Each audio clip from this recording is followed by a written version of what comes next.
raising kids is a long-term prospect. And in the red pill, we're always saying, okay, these hoes ain't loyal, so don't be loyal to them. And that is completely valid advice. It is. If if the hoe ain't loyal to you, don't be loyal to the hoe, right? I'll wipe them up. Yeah. I think we've all said that. I Inseminate think we them. all agree. Do not ask for hell on earth. Do not inseminate them, please. Yeah, exactly. But if you're looking at this from the standpoint of a boomer tradcon or even a millennial tradcon, as much as that pains me to say, you're looking at it going, oh, but the birth rates are down. Well, okay, these hoes ain't loyal. Yeah, I'll spin plates with them, but as Nick said, don't inseminate them, don't knock them up. Oh, well, now what do I do? So I've got, we were talking about H1B's stuff last night, and there's a lot of different problems out there with the workplace right now. Yeah, the DEI, the government did ban DEI, and that's a step in the right direction. That's a great step. Yeah, No and more equal opportunity or affirmative action bullcrap where somebody is less of a human being. Where basically you're saying you have to accept somebody who's less of a human being than another because of the color of their skin. yeah, and so that happened at the federal government level. From what I saw on Twitter, there were a number of large business leaders who were like, "Yeah, we're over DEI. We're done with it. It wasn't good for us. Yeah, We're always. yeah." So it things will get better. I actually got called by a recruiter back on. Let's see, the election was November 6th, right? I believe it's November. No, it's November 5th. I got called on November 7th by a recruiter that says, "Oh yeah, we got a bunch of stuff opening up. Do you know anybody? Are you looking?" Um, they knew, like the businesses, they kind of knew what was going to happen before it happened. Uh, so you could say, okay, the job situation's improving. I would argument that I would make the argument that the economy itself is, not that great. So yeah, some things will start moving, but we're it's still not that great. Economies up, they go up, they go down. That's by itself, that's not enough of a reason. But let's understand that we're trying to turn a super tanker here. You start turning now, it'll be 10 miles and 10 years later before you actually get somewhere. And that's if something doesn't change with the next administration and then something else. Yeah. So, But housing, I haven't seen housing. I've seen it maybe go down a little bit in some places, but yeah, housing, I think Austin's down 15%. not bad. It's go down a lot more. Well, and there's a bunch of places in the country that aren't down. Like Austin was kind of this bubbly, uh, it was there was a lot of tech that moved there, probably 21, 22. And so it got a little bubbly.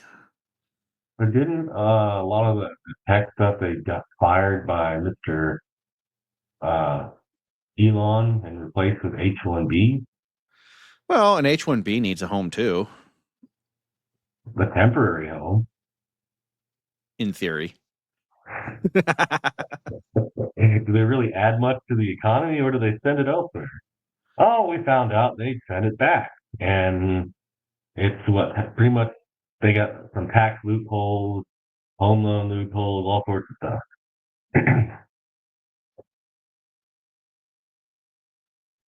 So yeah, jobs, housing, and women. Well, how did we get here? Well, we started talking about No, I'm not going to say it's the boomers. I got something in my credit card. Yes, I'm on my Yeti mic. Okay, doesn't sound like it. Probably my feedback for my earplugs are charging. Not my Okay. earplugs, my ear headphones. I can't get the right word. All right. So the boomers, the boomer generation with their Nietzschean philosophy, where they basically had I would say the red carpet rolled out for them. They did not experience much scarcity. They said, hey, you go to college, you got a job, they had on the job training, all these benefits, retirement. A lot of them had a long, stable job in a business. Many of them inherited their family's business if they didn't go out into the business world or work whatever they did. Many But many of what are them these have boomers? well, many of them have pensions, Mm, private pensions. Not all. I'm not gonna, all the boomers in the chat. Yeah, yeah, I know it's not all, but you were the last generation for which pensions were a thing. Um, uh, if you work for the federal government, for a number of state governments, you have a pension, like the California CalPERS. That's a big pension system. But even if you had there were some pensions for big, like here's a name you haven't heard, IBM.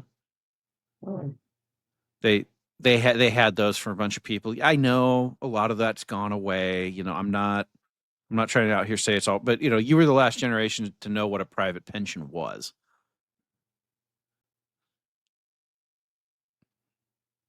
and I think they might have had some loyal women, might have been a little bit better for them.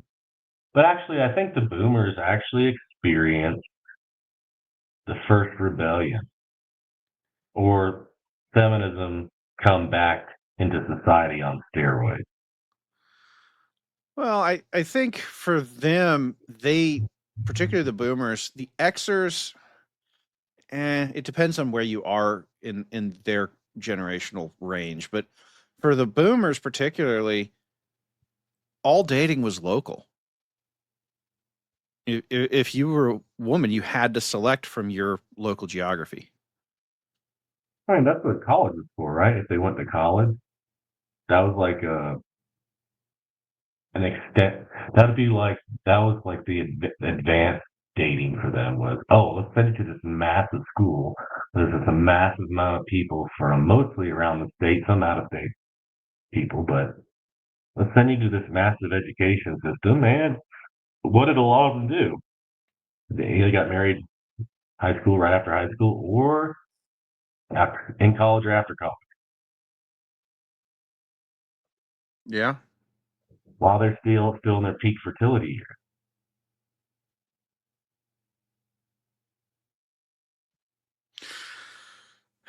Well, Engaged.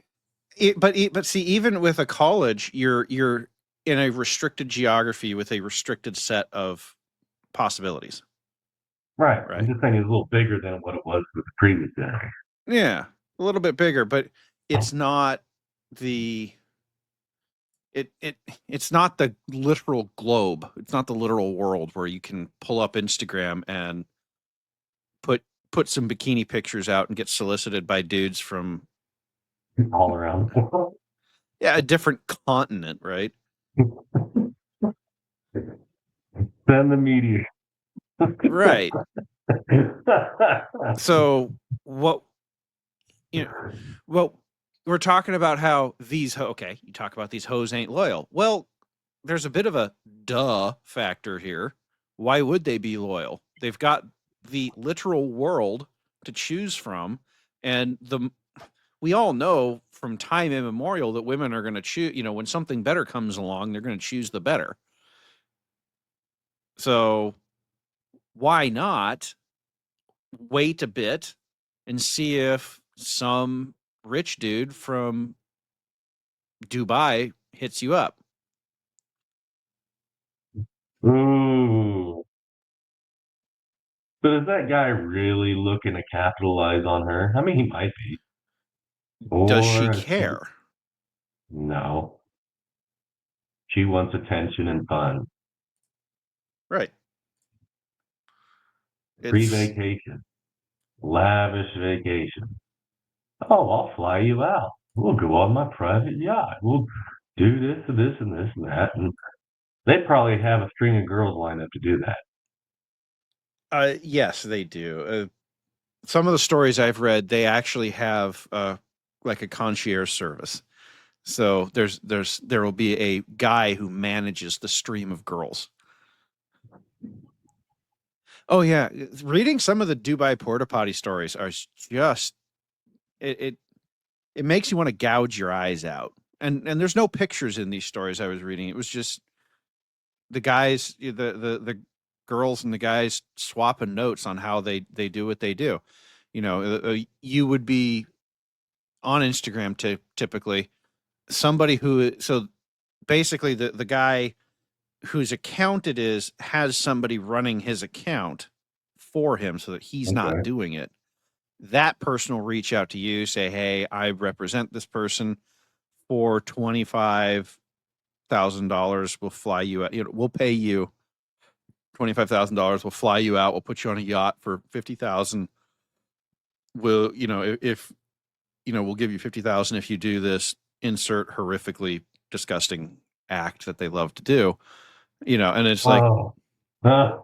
yeah, but if you're one of these girls, for 1 week you can make $50,000. Wow. Now, yeah, I know OnlyFans has replaced some of that, but there are certain fetishes that cannot be done remotely, shall we say?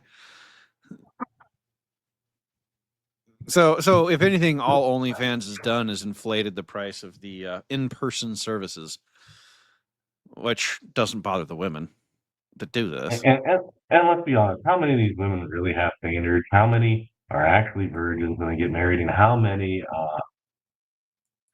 well, let's just say, they get inseminated and they want to get rid of uh, the person within them. And yet we still want to say they have some sort of moral standards. We want to really know. Yeah, there's few, Right. but they're literally doing that type of crap. And these girls will tell you that what they're doing is it's what's their favorite term? It's it's they're strong and independent and they don't, they get they're empowered. I They don't know don't how. need no man. Yeah, it's like, okay, great. You just have to be degraded in one of the most disgusting ways possible in order to be strong and independent. Okay, congratulations. Here's your sign, as Bill Engvall would say.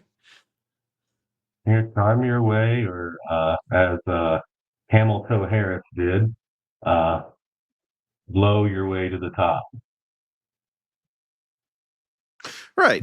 So, but now, yeah, Tacticus, healing journey. Yeah, right.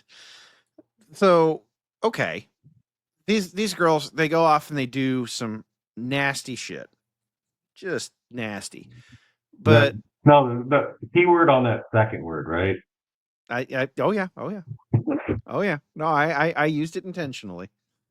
Um, okay, they go off and they do this, and they make obscene amounts of money. Like if there was one story I was reading. This girl said, "Oh yeah, I'll do this once a month."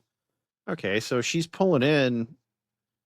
Okay, that's what That's 30 half a mil. 30,000 a year. 300, sorry, 300,000 a year. 300,000 a year to do this. And you do that for a few years. You do that for 3, 4 years. You're a millionaire by the time you're done. And then some guy is supposed to come wife you up. Oh, and it can't just be any guy. It's got to be a guy who can afford to fly you around and meet your lifestyle in $300,000 years. Like it. And this is just one of the challenges men face.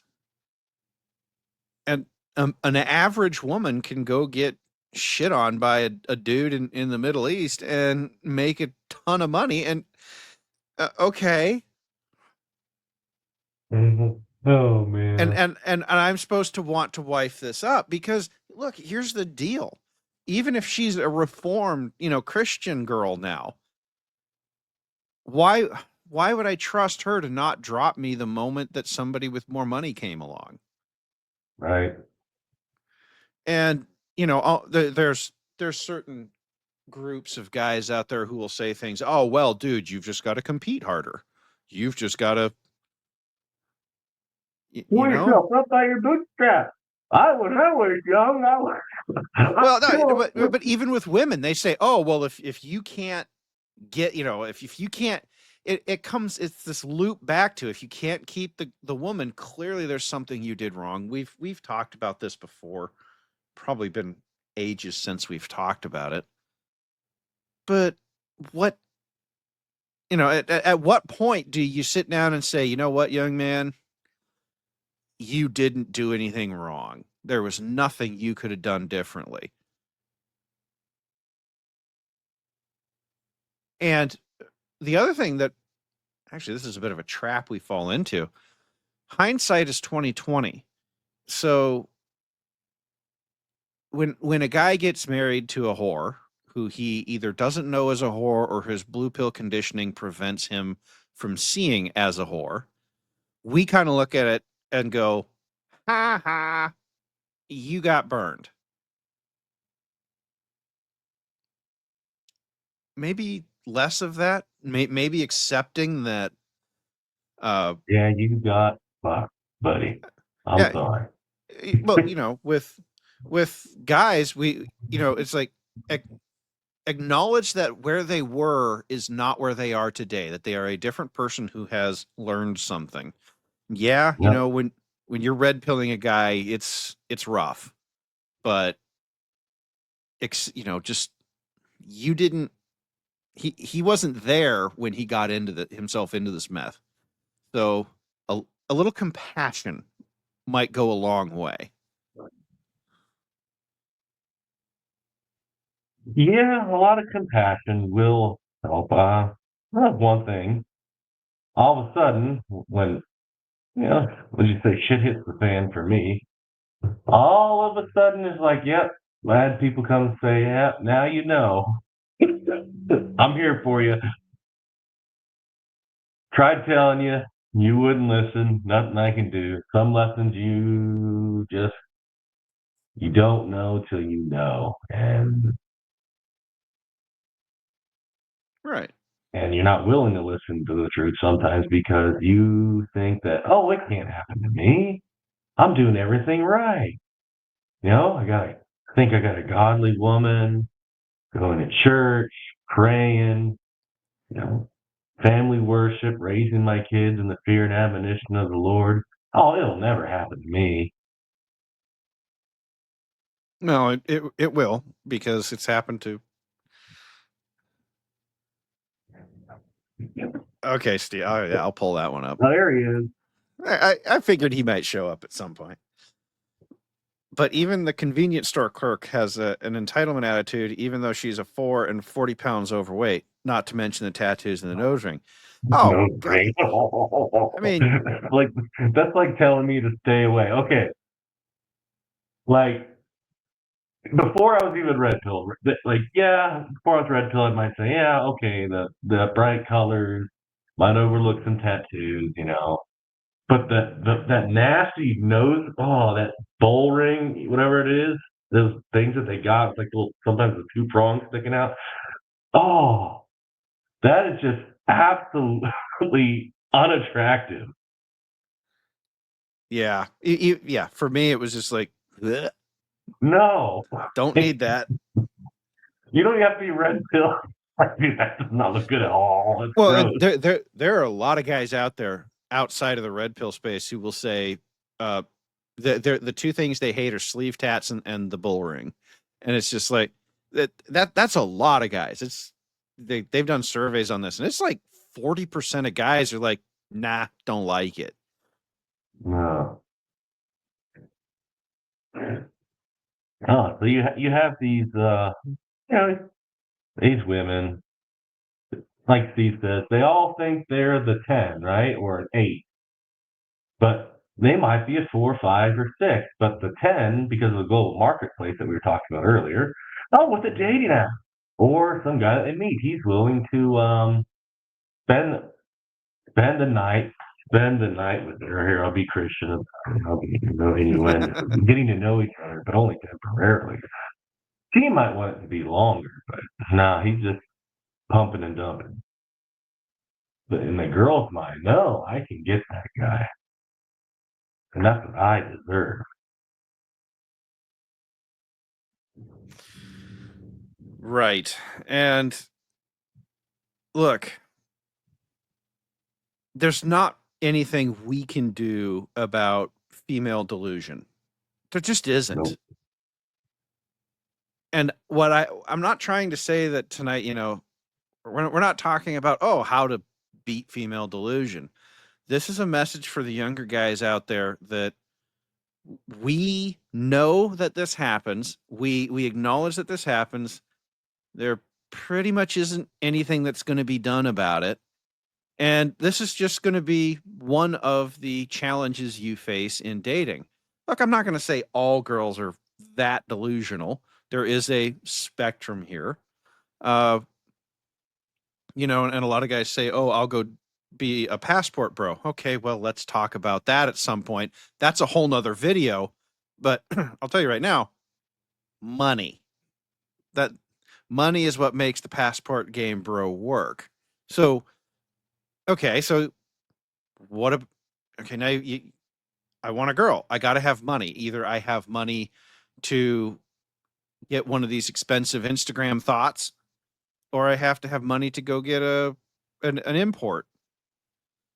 So you can't really the men out there, the young men particularly, who don't have access to the experience of dealing with whores, they don't have access to money.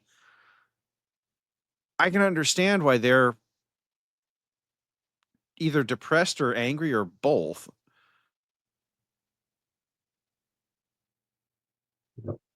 Give me one second. Oh, Chief. I'm gonna put my This. headphones in. Okay. Uh, Chief, this hurts. Yeah, I know exactly what you mean. Yeah, lose don't lose sight of the horizon and spin your way into the ocean. That's yeah. Well, and yeah, fly by instruments. That's actually a good way to describe it because what we're saying here is you have to learn to trust the data that you're receiving and not what your lying eyes are telling you.